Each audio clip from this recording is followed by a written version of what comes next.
नमस्कार। Lucent plus workbook programme में आपका स्वागत है। आज डे 15 है, ल्यूसेंट का पेज नंबर 15। इस पेज पर मौर्य राजवंश के बारे में हम जो पिछले 2 लेक्चर में पढ़ रहे थे वो समाप्त हो जाएगा और मौर्योत्तर काल आरंभ होगा, जिसमें शुंग, कणव और सातवाहन वंश के बारे में हम पढ़ेंगे। इसकी वर्कबुक इसके साथ अटैच है और वर्कबुक को आप डाउनलोड कर सकते हैं हमारे टेलीग्राम चैनल पर जाकर के।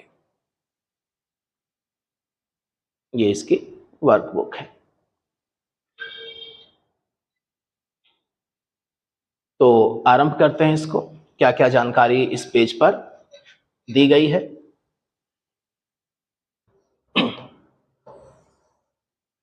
एक शब्द है एग्रोनोमाई। तो मेगास्थनीज अपनी इंडिका में ये बताते हैं कि मौर्य काल में मार्ग निर्माण अधिकारी, जो सड़कें बनाने वाला अधिकारी था, उसके लिए शब्द है एग्रोनोमाई।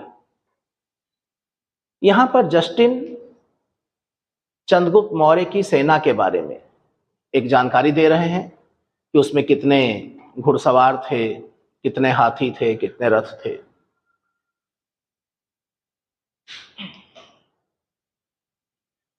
यहां पर यह जानकारी भी है जस्टिन के द्वारा ही कि चंद्रगुप्त ने अपनी 6 लाख की फौज से सारे भारत को रौंद दिया। इसी तरह की मिलती जुलती जानकारियां प्लूटार्क ने भी दी हैं। उसने भी कहा है कि चंद्रगुप्त ने 6 लाख की फौज से सारे भारत को रौंद दिया। कुल मिलाकर के चंद्रगुप्त को जो साम्राज्य नंद वंश से मिला था, जहां पर नंदों का प्रत्यक्ष नियंत्रण था, चंद्रगुप्त ने उसको तो अपने नियंत्रण में रखा ही, साथ ही साथ जो भी स्वतंत्र क्षेत्र थे वहां पर भी चंद्रगुप्त ने सैन्य अभियान किए और भारत का राजनैतिक एकीकरण पूरा किया। निश्चित तौर पर उसके पीछे प्रेरणा चाणक्य की भी थी। युद्ध क्षेत्र में सेना का नेतृत्व करने वाला अधिकारी नायक कहलाता था और ये तीर्थ स्तर का अधिकारी था। हालांकि सैन्य विभाग का सबसे बड़ा अधिकारी सेनापति होता था। कल हमने तीर्थ के बारे में पढ़ा था, वहां नायक भी था, सेनापति भी था। एक बार फिर से यहां पर प्लिनी बता रहा है कि चंद्रगुप्त की सेना में कितने सिपाही, कितने घुड़सवार, कितने हाथी थे। कभी कभी इस तरह का प्रश्न आ जाता है कि निम्नलिखित में से कौन कौन या कौन एक चंद्रगुप्त की सेना के बारे में या उसकी संख्या के बारे में जानकारी देता है। ऑप्शंस में आप देख सकते हैं, जस्टिन होगा और प्लिनी होगा, प्लूटार्क होगा। मेगास्थनीज ने भी मौर्य सेना के बारे में जानकारी दी है। वो उसके प्रशासन के बारे में बताता है कि मौर्य सेना का जो प्रशासन है वो 5 सदस्यीय 6 समितियां करती थी और प्रत्येक समिति के जिम्मे एक डिपार्टमेंट था। जैसे कि जो पहली समिति थी वो जल सेना की व्यवस्था करती थी। हम जानते हैं कि प्राचीन भारत में या मध्यकालीन भारत में जल सेना को लेकर के शासक बहुत सतर्क नहीं थे। तो यहां पर जब हम देखते हैं जल सेना, तो मोटे तौर पर उस जमाने में जब सेना को नदी पार करनी होती थी तो उनके लिए जो व्यवस्थाएं आदि करनी हो, एक लड़ाकू जल सेना भारत में बहुत देखी नहीं गई। दूसरी समिति यातायात एवं रसद की व्यवस्था करती थी। तीसरी पैदल सैनिकों के लिए थी। चौथी समिति अश्वारोहियों के लिए थी। 5वीं गज सेना और 6ठी समिति रथ सेना। आप आगे चल करके रथ सेना को गायब होता हुआ देखेंगे, लेकिन मौर्य काल में रथ सेना है अभी। मौर्य प्रशासन में गुप्तचर विभाग महामात्य सर्प नामक मंत्री के अधीन काम करता था। अमात्य यानी मंत्री। अर्थशास्त्र में गुप्तचरों के लिए कुछ और शब्द भी है, जैसे कि गूढ़ पुरुष, और गुप्तचरों के प्रकार भी बताए गए हैं, संस्था और संचर या संचरा। तो जो एक ही स्थान पर रह करके कार्य किया करते थे वो संस्था, और जो अलग अलग जगहों पर आते जाते रहते थे, भ्रमण करते थे, उनको संचार या संचरा कहते थे। अशोक के समय जो जनपदीय न्यायालय थे उनके न्यायाधीश को राजुक कहते थे। यहाँ पर राजुक के बारे में थोड़ा सा आपको अतिरिक्त जानकारी भी रखनी चाहिए। इसको अशोक के द्वारा किए गए सुधारों में से एक माना जाता है। न्याय त्वरित तौर पर तुरंत उपलब्ध हो, और अगर वो डोर स्टेप हो जाए, आपके द्वार पर ही उपलब्ध हो जाए, तो लोगों को दूर ना जाना पड़े। तो राजुक जो है वो शुरुआती दौर में एक रेवेन्यू डिपार्टमेंट से जुड़ा हुआ कर्मचारी है, वो एक राजस्व कर्मचारी है। भूमि की माप और अन्य सब चीजें राजुक रज्जुक से निकला है, रस्सी से। इसी को अशोक ने न्याय प्रदान करने के अधिकार भी दे दिए, क्योंकि ये छोटे छोटे इलाकों में काम करता था और लोगों से परिचित था। तो राजुक या रज्जुक। कुछ और जानकारियां हैं। मौर्य काल में सरकारी भूमि को सीता भूमि कहा जाता था। जो सीता शब्द है इसको हम लोग वैदिक काल से ही देख रहे हैं, भूमि के संदर्भ में प्रयोग होते हुए, सीता भूमि। और बिना वर्षा के जो भूमि फसल दे दे वो सबसे अच्छी। तो अदेव मात्रक, ये दोनों ही प्रश्न पहले पूछे जा चुके हैं परीक्षाओं में। सबसे अच्छी भूमि वो जो बिना वर्षा के भी अच्छी फसल दे, अदेव मात्रक। मौर्य काल में द्रोण शब्द अनाज को तौलने के लिए इस्तेमाल होता था। मेगस्थनीज ने भारतीय समाज को 7 भागों में विभाजित किया। हम अच्छे से जानते हैं कि भारत में 4 वर्ण होते थे और असंख्य जातियां थीं। तो मेगस्थनीज का ये 7 वर्गों का विभाजन इतिहासकारों में मान्य नहीं है। प्रारंभिक परीक्षा में कभी कभी पूछा जाता है कि वो 7 वर्ग कौन कौन से हैं। दार्शनिक, किसान, अहीर, कारीगर, सैनिक, निरीक्षक, सभासद, इसको आप याद कर सकते हैं। लेकिन मेगस्थनीज ने ऐसा किया क्यों होगा? तो इतिहासकार बताते हैं कि मेगस्थनीज हिंदुस्तान से पहले इजिप्ट में रह चुका था। वहां पर वो, जैसे हिंदुस्तान में वो राजदूत बनकर के आया था, ऐसे वहां पर भी था। और वहां का समाज 7 भागों में विभाजित था। जब मेगस्थनीज हिंदुस्तान आया तो उसने देखा कि कुछ कुछ उसी प्रकार का लग रहा है। उसने अधिकतर तो व्यवसाय, लेकिन वो समझ नहीं पाया ठीक से।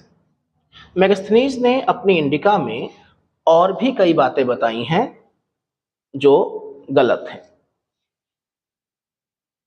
रूपा जीवा एक शब्द मिलता है। स्वतंत्र वैश्यावृत्ति को अपनाने वाली महिला को रूपा जीवा कहा गया है। यहां पर एक जानकारी ये है कि चंद्रगुप्त मौर्य ने जब घननंद से सत्ता छीनी, घननंद के वंश का नाश किया, तो इसमें कश्मीर के एक शासक पर्वतक ने उनकी सहायता करी। कुछ इतिहासकार इस पर्वतक का समीकरण पौरस से लगाते हैं, सिकंदर और पौरस वाला पौरस।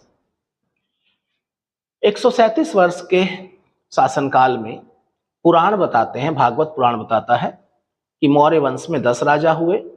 वायु पुराण कहता है कि 9 ही हुए। 3 का नाम सब जानते हैं। एक कहावत है इतिहास में कि महानता 3 पीढ़ियों तक जाती है। मौर्यों के मामले में ये बिल्कुल फिट बैठता है, क्योंकि चौथा शासक कौन था इसको लेकर के इतिहासकारों में मतभेद हो जाता है कि अशोक के ठीक बाद गद्दी पर कौन बैठा था, कुणाल या दशरथ। अंतिम शासक पर कोई मतभेद नहीं है। मौर्य वंश का अंतिम शासक बृहदत्त था, और बृहदत्त की हत्या उसी के सेनापति के हाथों हो गई। बृहदत्त या कोई भी शासक अगर इस तथ्य को इग्नोर कर देता है कि राजा अगर अपने सैनिकों के लिए उपलब्ध नहीं है, प्रशासनिक अधिकारियों के लिए उपलब्ध नहीं है, अगर वो सिर्फ अपने महल में ही बैठा हुआ है, तो वो षड्यंत्र का शिकार हो जाएगा। जब चाणक्य अर्थशास्त्र में कहते हैं कि राजा को अपने प्रजा के लिए उपलब्ध रहना चाहिए, राजा को अपने गुप्तचरों के लिए उपलब्ध रहना चाहिए, उसको जनता की समस्याओं को सुनने के लिए उपलब्ध रहना चाहिए, तो वहां पर एक मकसद ये भी है कि राजा को अवेयर रहना चाहिए कि क्या हो रहा है उसके चारों ओर। कुछ इसी तरह की बात अशोक ने भी अपने शिलालेखों में करी है, लेकिन अशोक का मकसद जहां पर प्रजा की जरूरतों को जानना, जन कल्याण की भावना से प्रेरित है, अर्थशास्त्र और चाणक्य की भावना राजा की सुरक्षा के ऊपर ज्यादा है। तो बृहदत्त ने सत्ता लगभग अपने सेनापति पुष्यमित्र शुंग के हाथ में छोड़ दी थी। ये वो दौर था जब भारत के ऊपर विदेशी आक्रमण शुरू हो गए थे, इंडो ग्रीक हमला कर रहे थे, और पुष्यमित्र शुंग अपने सैनिकों के साथ बहुत बहादुरी से उनका सामना कर रहा था। सैनिकों के बीच में वो बहुत लोकप्रिय था, सेनानी शुंग कहलाता था। अंततः उसने अवसर का लाभ उठाया और एक दिन पूरी सेना के सामने उसने राजा की हत्या कर दी और एक नए राजवंश शुंग वंश की नींव डाली। तो इस प्रकार से यहां पर मौर्य शासन समाप्त हो गया। यहां पर एक नोट दिया गया है, और जैसा कि आप शुरू से देख रहे हैं ल्यूसेंट को कि उसमें कहीं भी बीच में कोई एक नोट आ जाता है। तो अशोकाराम विहार के बारे में जानकारी दी गई है कि अशोकाराम विहार पाटलिपुत्र में था। अब मौर्य काल की समाप्ति, यहां पर जानकारी नहीं है कि मौर्यों का पतन क्यों हुआ। 2-3 पॉइंट बस मैं आपको बता देता हूं। मौर्यों के पतन को लेकर के कुछ इतिहासकार अशोक की जिम्मेदारी तय करते हैं कि अशोक की अहिंसा की नीति, अशोक की बौद्ध धर्म को समर्थन देने की नीति की वजह से ऐसा हुआ कि मौर्यों का पतन हो गया। लेकिन हमें नहीं भूलना चाहिए कि अशोक की मृत्यु और मौर्यों के पतन में काफी अंतर है, और यह भी साबित नहीं होता कि अशोक की अहिंसा की नीति ने राष्ट्र को कमजोर किया हो या सेना को कमजोर किया हो। अशोक ने बौद्ध धर्म को स्वीकार किया, लेकिन वो सन्यासी या भिक्षुक नहीं बना। कलिंग युद्ध ने उसका हृदय परिवर्तन कितना किया था, ये एक अलग प्रश्न है, लेकिन वो एक व्यवहारिक शासक था। उसने सेना भंग नहीं करी, उसने सन्यास नहीं लिया, यहां तक कि उसने ये भी उसके सामने प्रस्ताव रखा गया था कि वो मृत्यु दंड की सजा को माफ कर दे। बौद्ध लोगों ने रखा, तो उसने मृत्यु दंड की सजा को भी माफ नहीं किया। यहां तक कि उसके शिलालेखों में चेतावनी दी गई है उपद्रव करने वालों को, कुछ जनजातियों को, कि अशोक ने यह कहा है कि वो प्रथम युद्ध नहीं करेगा। एक शक्तिशाली शासक ये घोषणा कर सकता है कि मैं किसी के ऊपर हमला नहीं करूंगा, लेकिन अगर कोई विद्रोह होगा तो आखिर उसके शिलालेखों में कलिंग युद्ध का विस्तार पूर्वक वर्णन ये तक बताया गया है कि कितने लोग मारे गए। तो अशोक एक व्यवहारिक शासक था। उसकी नीतियों से मौर्य सेना कमजोर नहीं हुई। पुष्यमित्र शुंग बहुत बहादुरी से इंडो ग्रीक्स का सामना कर रहा है। इससे भी साबित होता है कि अशोक के मरने के इतने सालों बाद भी सेना मजबूत है।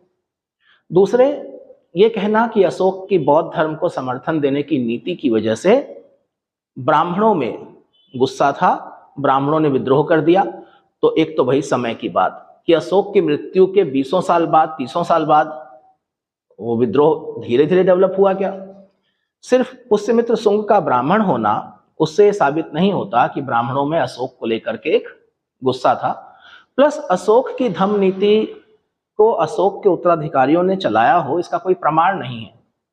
और पुष्यमित्र शुंग का ब्राह्मण होने के बावजूद मौर्यों का सेनापति होना इस बात को साबित करता है कि सेनापति का पद आपकी योग्यता पर निर्भर करता था, आपके मिलिट्री स्किल्स, कौशल पर निर्भर करता था, न कि आपके वर्ण पर कि आप क्षत्रिय तो है नहीं, फिर आप सेनापति क्यों होंगे, क्योंकि वो योग्य है। तो इस तरीके से मौर्यों का पतन हो गया। साम्राज्यों का पतन देखिए मध्यकाल में या प्राचीन काल में हो ही जाता था। अगर बहुत ज्यादा केंद्रीकृत है तब भी हो जाता था, मौर्यों का हुआ। बहुत ज्यादा विकेंद्रीकृत है गुप्तों का तो भी हो जाता था। जब पूरा का पूरा प्रशासन किसी एक व्यक्ति की योग्यता पर टिका हो तो पतन कोई बड़ी बात नहीं है। लेकिन एक बात और भी ध्यान रखनी चाहिए आपको, जिसको आप साम्राज्य का पतन बोलते हो, किसी भी तरीके से वो देश का, सभ्यता का पतन नहीं है। थोड़ा सा ये भी सोचना चाहिए कि मौर्यों के पतन का मतलब क्या मगध का पतन था या एक परिवार का पतन था, तो इस पर भी आपको विचार करना चाहिए। अब मौर्य काल के बाद हमारे पास यहां पर ब्राह्मण साम्राज्य के नाम से हेडिंग है ल्यूसेंट में, और इसलिए क्योंकि मौर्योत्तर काल जो है उसमें जो राजवंश हैं, जो राजा हैं, उसमें अधिकतर ब्राह्मण हैं। दरअसल मौर्योत्तर काल गवाह है भारत में भारतीय और विदेशियों के द्वारा छोटे छोटे इलाकों में साम्राज्य स्थापित करने का, डिसेंट्रलाइजेशन। मौर्यों ने जो एक छत्र शासन स्थापित किया था वो टूट जाएगा, देश डिसेंट्रलाइज्ड हो जाएगा। तो जो भारतीय राजवंश हैं मौर्योत्तर काल में वो अधिकतर ब्राह्मण हैं, फिर चाहे वो शुंग हो, चाहे कणव हो, चाहे सातवाहन हो। यहां पर बहुत थोड़ी सी जानकारी शुंग और कणव राजवंश के बारे में है। तो शुंग राजवंश का संस्थापक है पुष्यमित्र शुंग, ब्राह्मण जाति है। इन्होंने अपनी राजधानी पाटलिपुत्र की बजाय विदिशा में स्थापित करी। इसी के समय में इंडो ग्रीक, हम इनके बारे में अलग से पढ़ेंगे, हिंद यवन शासक मिनांडर ने आक्रमण किया। ये वही मिनांडर है जिसको आपने सोर्सेज में भी पढ़ा होगा, मिलिंद पन्हों वाला मिलिंद ही मिनांडर है। तो मिनांडर को पुष्यमित्र शुंग ने पराजित किया। 2 अश्वमेघ यज्ञ किए पुष्यमित्र शुंग ने, और इनके दरबार में पतंजलि जो कि इनके पुरोहित थे, तो पतंजलि ने इनके लिए अश्वमेघ यज्ञ कराए। ये वही पतंजलि हैं, योग दर्शन वाले। भरहुत स्तूप को पुष्यमित्र शुंग से जोड़ा जाता है कि भरहुत स्तूप को पुष्यमित्र शुंग ने बनवाया। और शुंग वंश का अंतिम शासक देवभूति था, और देवभूति की हत्या उसके मिनिस्टर वासुदेव ने कर दी और कणव वंश की स्थापना करी। कणव वंश में ले दे के 4 शासक हुए, अंतिम शासक था सुशर्मा। तो यहां पर बहुत जल्दी शुंग और कणव राजवंश को समेट दिया गया है।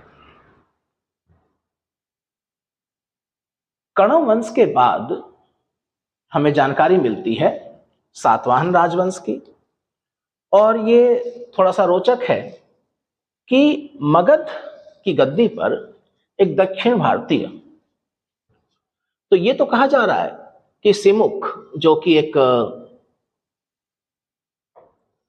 आंध्रा वाले क्षेत्र का शासक है, वो सुशर्मा की हत्या कर रहा है,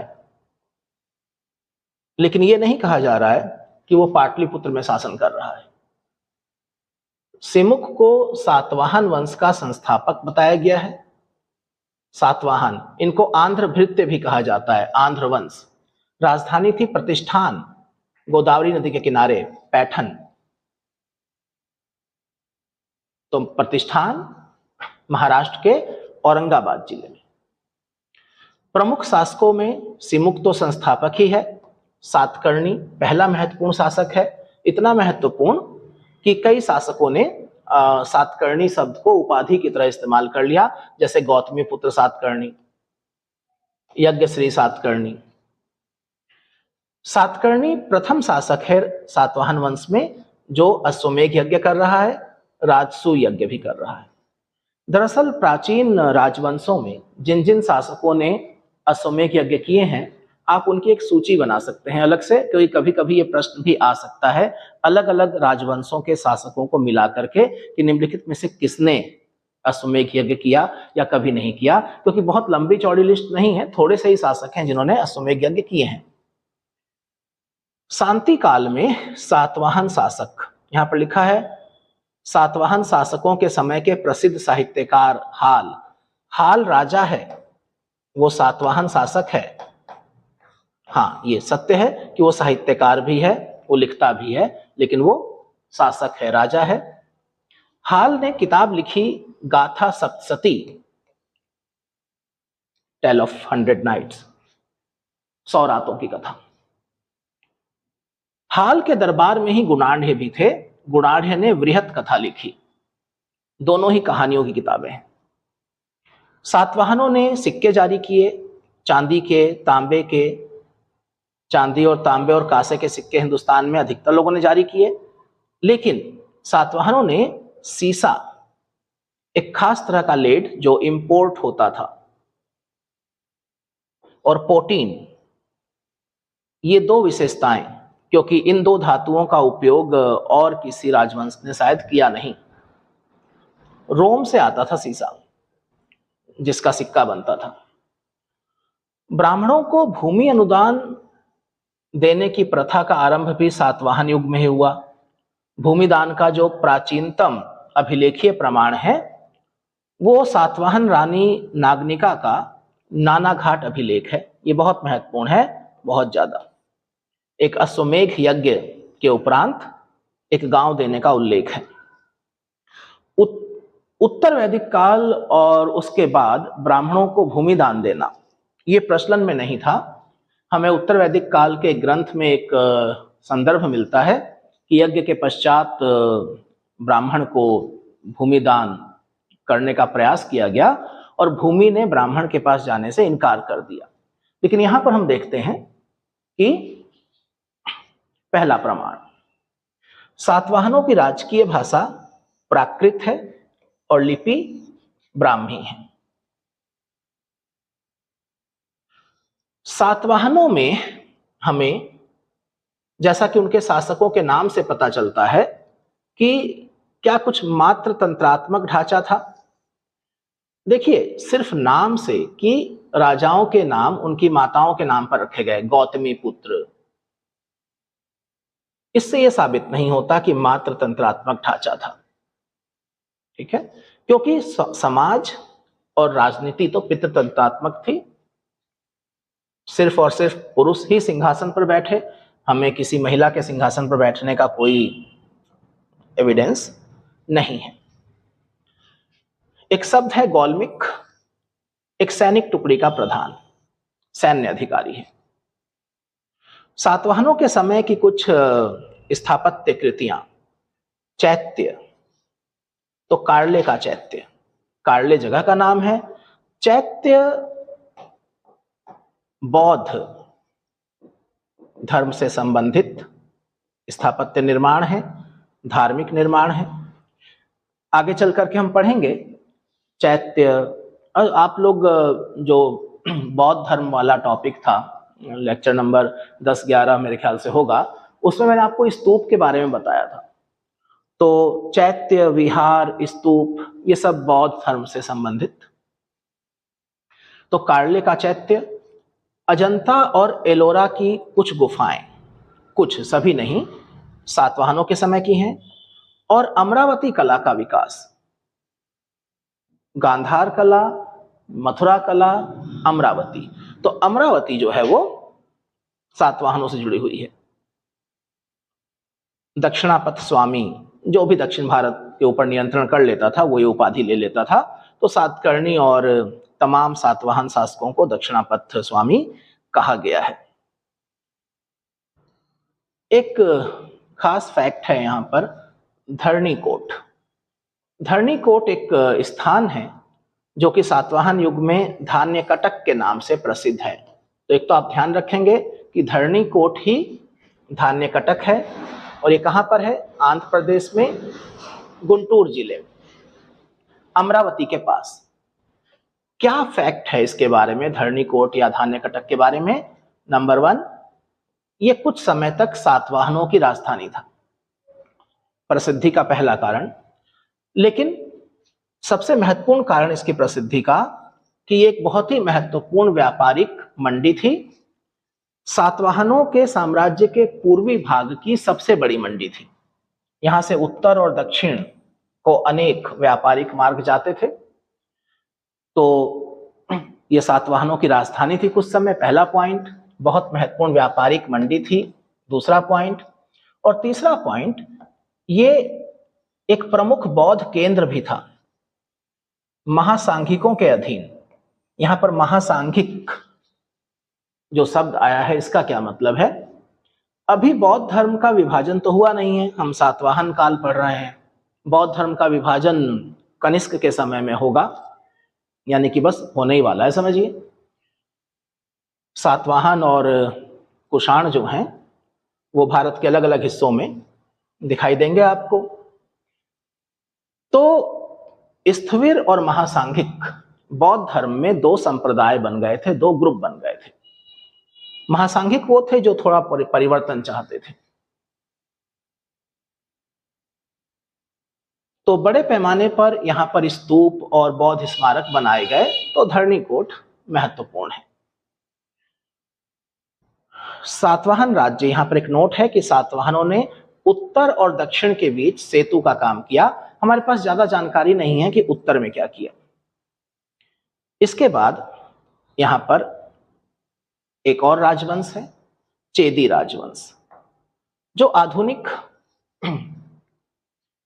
उड़ीसा है, वही प्राचीन काल का कलिंग है। और यहां पर जो राजवंश मौर्योत्तर काल में, वो है चेदी राजवंश। हमें इसके एक ही शासक के बारे में जानकारी है, और कभी कभी किसी वंश में एक ही शासक इतना महान होता है कि वो इतिहास में अपने वंश का नाम अमर कर देता है, फिर चाहे वो यशोवर्मन हो आगे चल करके, या यहाँ पर खारवेल हो। तो वहां पर भी हमें यशोवर्मन के अलावा किसी और के बारे में जानकारी नहीं है, यहां भी नहीं है। खारवेल जैन धर्म का अनुयायी था।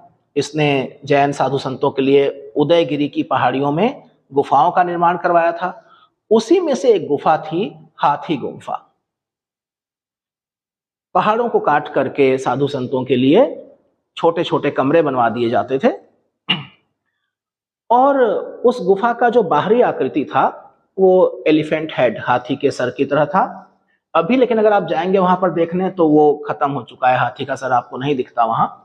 हाथी गुम्फा अभिलेख, भुवनेश्वर, उड़ीसा, खारवेल के बारे में तमाम जानकारियां उपलब्ध कराता है। हमने सोर्सेज में भी पढ़ा था इसी ल्यूसेंट बुक में, पहले या दूसरे लेक्चर में, कि हाथी गुम्फा अभिलेख में पहली बार भारतवर्ष शब्द का जिक्र हुआ है। तिथि नहीं है इसमें, तिथि रहित अभिलेख है।